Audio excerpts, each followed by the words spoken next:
जी तो नमस्कार। आज हम डिकोड करेंगे सतेंद्र सरताज जी का गीत जिसका टाइटल है ऐ ना लगे, मतलब ऐसे मत लगे। ऐ ना लगे ऊई गवाए बेड़े जी। अब जो भी चीज़ आपके पास है उसका आप फुल यूज़ कर लो, जो भी उसके साथ करना चाहते हो। कल को आपको ऐसा नहीं लगना चाहिए कि इस चीज़ को मैंने ज़ाया कर दिया। अब मान लो आपके हाथ पैर ही हैं आपके पास, तो जब तक ये चल रहे हैं तब तक इनको फुल एंजॉय कर लो। कल को जब ये रुक जाएंगे तो आपको ऐसा नहीं होना चाहिए कि मैंने यहाँ चल के जाना था, वहाँ दौड़ के जाना था, ये करना था, वो करना था। जब तक चल रहे हैं तब तक इनका फुल यूज़ कर लो। जिन्नी मिल गई बारी ओना खेले जी, मतलब जो भी आपके पास अपॉर्चुनिटी है उसको आप पूरे तरीके से यूटिलाइज करो। Do more with what you have. कल को जब वो चीज़ आपके पास ना हो तो आपको कोई रिग्रेट नहीं होना चाहिए कि मैंने इसके साथ कुछ किया नहीं है। आपको सिर्फ सेटिस्फेक्शन होनी चाहिए कि मैंने फुल यूज़ किया है इस अपॉर्चुनिटी का। हो सके आप विस्मादां चों बुक भर लेना। अब विस्माद जो है ये थोड़ा सा सूफी शब्द है। इसका मतलब है कि जो भगवान की बनाई हुई कुदरत है उसमें बिल्कुल लीन हो जाना, ऐसे कि आपको आजू बाजू का कुछ पता ही ना रहे। और ये इसके जरिए बता रहे हैं कि आपका 100% ध्यान एक ही चीज पे होना चाहिए। जहाँ पे आप फिजिकली प्रेजेंट हो वहीं पे आप मेंटली भी प्रेजेंट होने चाहिए। 100% आपका फोकस बिल्कुल लेजर शार्प होना चाहिए उसी चीज के ऊपर जिसके ऊपर आप काम कर रहे हो। और ये वाली स्किल जो है ये आपको 100% आनी चाहिए। इससे होगा क्या कि आप जो भी काम करोगे वो कॉन्शियसली करोगे, और जब आप कॉन्शियसली किसी काम को करते हो तो आपको कभी भी कल को रिग्रेट नहीं होगा कि मैंने कोई टाइम वेस्ट किया है कहीं पे। बाकी जो लोड़ आने वो भी कर लेना,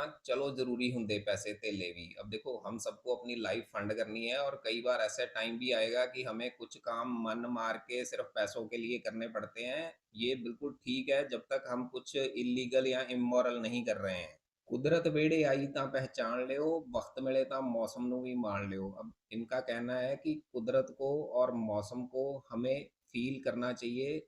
आजकल क्या हो गया है कि जब बाहर गर्मी होती है तो हम अंदर एसी लगा के बैठ जाते हैं, जब बाहर सर्दी होती है तो अंदर हम हीटर लगा के बैठ जाते हैं, और 24 घंटे ऐसे ही चलता रहता है। हम उन चीज़ों को फील ही नहीं करते हैं जो बाहर चल रही है। और ऐसा करने से देखो होता क्या है, बंदे को लगता है कि मैं इम्यून हो गया हूँ, और वो फिर इनसेंसिटिव हो जाता है कुदरत को लेके। उसको फिर फर्क नहीं पड़ता है, वो सोचता है कि ग्लेशियर पिघलते हैं तो पिघलने दो, जंगल कटते हैं तो कटने दो। और इनका कहना है कि ऐसा बिल्कुल नहीं होना चाहिए। हमें कुदरत को फील करना चाहिए, मौसम को फील करना चाहिए। अब जैसे बारिश हो रही है तो उसमें जाके नहा लो कभी ना कभी साल में एक बार। और अगर बाहर बड़ी धूप लगी हुई है, गर्मी है, तो कंट्रोल्ड एनवायरनमेंट में आप सन बाथ ले सकते हो। अगर बड़ी सर्दी है तो आप नंगे पैर चल सकते हो। और ऐसा करके आप डिप्रेशन वगैरह से भी थोड़ा सा दूर ही रहते हो। विम हॉफ करके एक बंदा है, वो ऐसी ऐसी हरकतें करता है। वो हिमालय पर्वत पे चढ़ गया था बिना कपड़ों के, और वो ठंडे पानी में कूद जाता है जब चारों तरफ बर्फ जमी हुई होती है। वो बेसिकली पेड काउंसलिंग देता है। ये जिम कैरी को भी उसने पेड काउंसलिंग दी थी।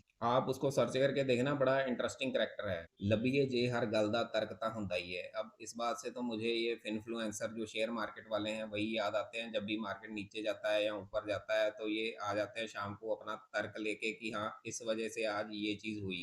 तो जब इवेंट हो गया उसको फिर ऐसे तर्क ढूंढने का तो मुझे कोई पॉइंट लगता नहीं है, अनलेस और अदरवाइज आप कोई क्रिमिनल केस सॉल्व कर रहे हो जहाँ पे आपको मोटिव ढूंढना है, तो वहां पे बिल्कुल अलग चीज है। तलब ते ख्वाहिश विच फर्क तो होंदा ही है। अब तलब और ख्वाहिश में देखो फ़र्क तो होता ही है। वैसे दोनों ही केसेस में आपको चीज़ चाहिए होती है, लेकिन तलब को आप लगा के देख सकते हो कि ड्रग्स के साथ कि हाँ, आपको बड़ी बैडली वो चीज़ चाहिए और आप उसके लिए कुछ भी कर सकते हो।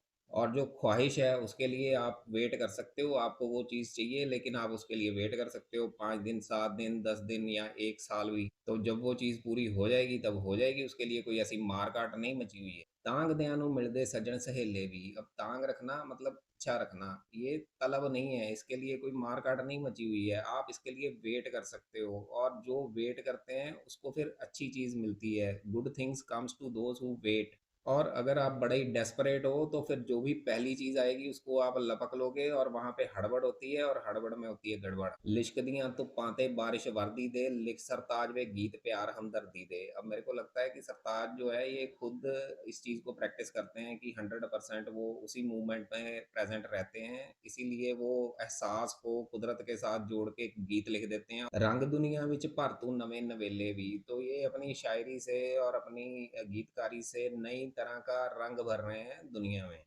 तो ये गाना यहाँ पे ख़त्म होता है। आपको कैसा लगा आप बताएँ, आप लाइक करें, शेयर करें, सब्सक्राइब करें, कमेंट करें और थैंक यू सो मच।